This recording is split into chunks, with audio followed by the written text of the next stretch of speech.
আসসালামু আলাইকুম রহমতুল্লাহি ওবরাকাতুহ।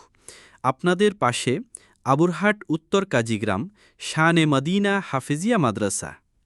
আলহামদুলিল্লাহ, আমাদের মাদ্রাসার শিক্ষকরা তাদের ছাত্রদের জন্য সত্যিই নিবেদিত প্রাণ।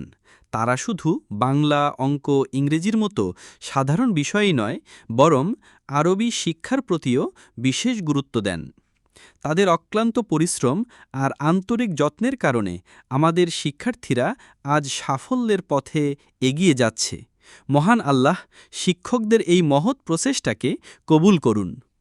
আপনার সন্তানের উজ্জ্বল ভবিষ্যতের জন্য নিশ্চিন্তে আমাদের মাদ্রাসায় পাঠান। মাদ্রাসা শিক্ষা শুধু ধর্মীয় জ্ঞানই দেয় না, বরং নৈতিক মূল্যবোধ, শৃঙ্খলা এবং সামাজিক দায়বদ্ধতাও শেখায়। তাই আপনার সন্তানের সুন্দর ভবিষ্যৎ গড়তে আজই মাদ্রাসায় পাঠান। শিক্ষকদের আদর, স্নেহ, ভালোবাসা, মায়া, মোহাব্বত ও যত্নে আমি মুগ্ধ হয়ে একটি শিক্ষার্থীর বাবা হয়ে আজকে এই মাদ্রাসা ও শিক্ষকদের প্রশংসা না করে পারলাম না। সবাইকে ধন্যবাদ। আল্লাহ হাফেজ। আল্লাহ তুমি হৃদয়ার সাগর, রহমানর রহিম।